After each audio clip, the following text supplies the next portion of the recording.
Olá, boa noite. Estamos aqui com a Luísa, fundadora da Lure Brand. Luísa, queria que você explicasse um pouquinho do que se trata a sua empresa e depois eu vou te fazer umas perguntas sobre o meu trabalho da disciplina de Economia e Direito.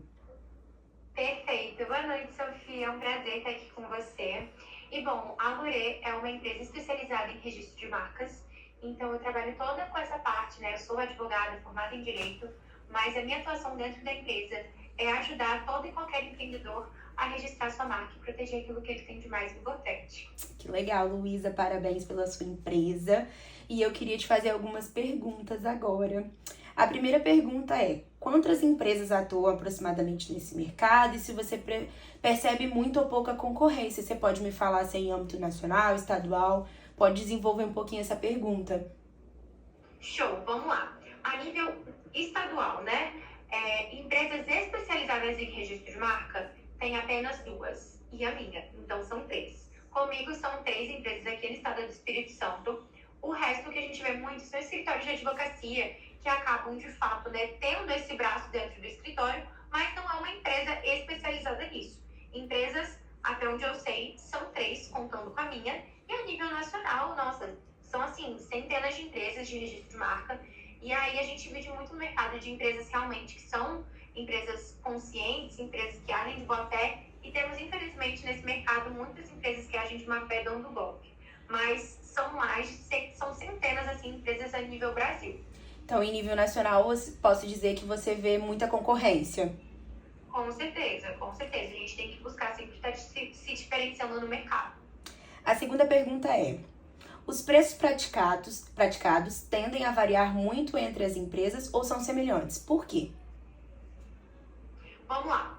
A faixa etária de valores, ela tende sempre a ser uma, só que eu estou fugindo um pouco desse valor de mercado.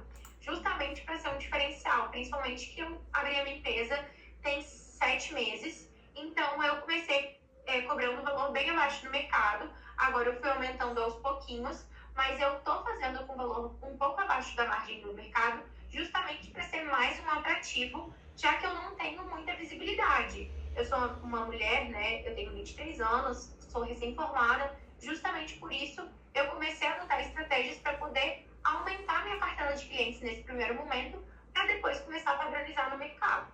Acho que isso é bem comum em pequenas empresas, né? As pessoas estão iniciando agora para se mostrar no mercado, ainda mais como você falou que a sua empresa em nível nacional é grande concorrência, né? Então você tem que ter seu diferencial, né? A terceira pergunta é: a dificuldade para a entrada de novas empresas nesse mercado e quais seriam as principais barreiras? Vamos lá. Eu acho que a principal barreira é o conhecimento. Poucas pessoas aprendem isso durante a graduação. Não sei se você chegou a aprender ao longo da sua graduação sobre propriedade intelectual. Pelo menos na minha faculdade, né, quando eu estava fazendo minha graduação, foi uma matéria optativa.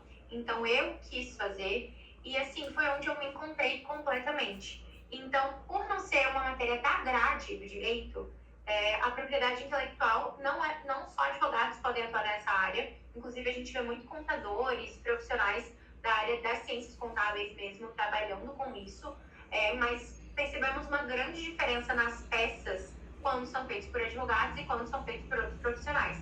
Então, justamente esse conhecimento prévio, sabe? Dentro da faculdade, sabendo sobre o que se trata o processo de registro de marca, sabendo as áreas que você pode trabalhar dentro da propriedade intelectual, eu acho que é uma coisa pouco explorada. A quarta pergunta é: o consumidor tem liberdade real de escolha ou fica limitado a poucas opções?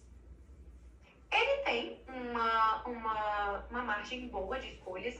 A minha empresa, por exemplo, eu falei que está um preço abaixo do mercado, mas tem empresas aí que vão fazer realmente um serviço que não vai entregar uma qualidade que eu entrego. Eu falo isso com toda a convicção, porque eu já tive clientes que fizeram com outras empresas e depois entraram em contato com a minha e fecharam comigo. Porque a pessoa não faz um acompanhamento até o final do processo, só faz o protocolo. E isso é muito trabalho, assim, muito robotizado. Então, você não tem ali um atendimento ao seu cliente. Então, consegue, sim, fazer por um valor bem mais acessível do que o valor, em média, assim, que eu faço na minha empresa. Mas você sempre vai ter aquela empresa que vai conseguir te oferecer, é o que eu falo, é o custo-benefício. Você tem que ver a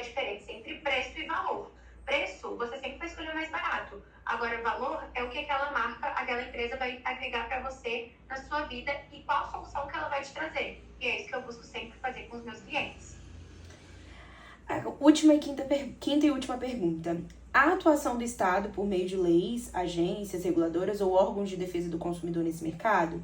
De que forma? Eu acho que essa pergunta é bem interessante, né? No meu caso, por estar fazendo uma graduação em Direito, então a legislação é o nosso foco aqui. E você, como advogada, né, vai saber informar mais pra gente sobre como a legislação entra no mercado da propriedade intelectual, do registro de marcas. Sim, vamos lá.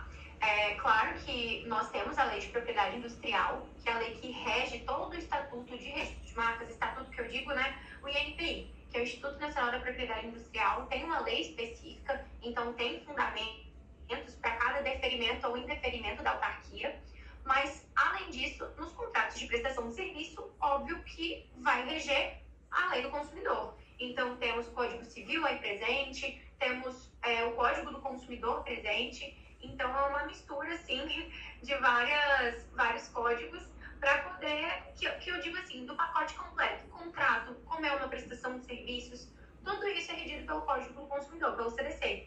E, além disso, quando eu vou elaborar alguma peça, vira e mexe, eu acabo usando algum acórdão. Então, eu uso muitas jurisprudências, por eu ser advogada, ter essa formação. Uso bastante jurisprudência quando eu vou elaborar minhas peças. E, além disso, utilizo também a Lei da Propriedade Industrial e a LGPD com relação aos direitos autorais, dados sensíveis, enfim. Luísa, muito obrigada pela sua disponibilidade em participar dessa entrevista. Tenho certeza que todo o material que você trouxe aqui pra gente é muito importante no nosso aprendizado aqui na disciplina de Economia e Direito.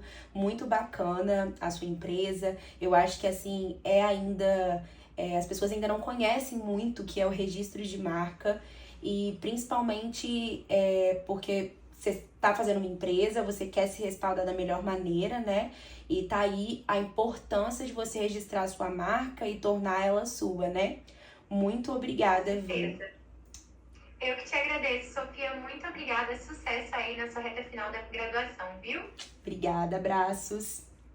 Boa noite.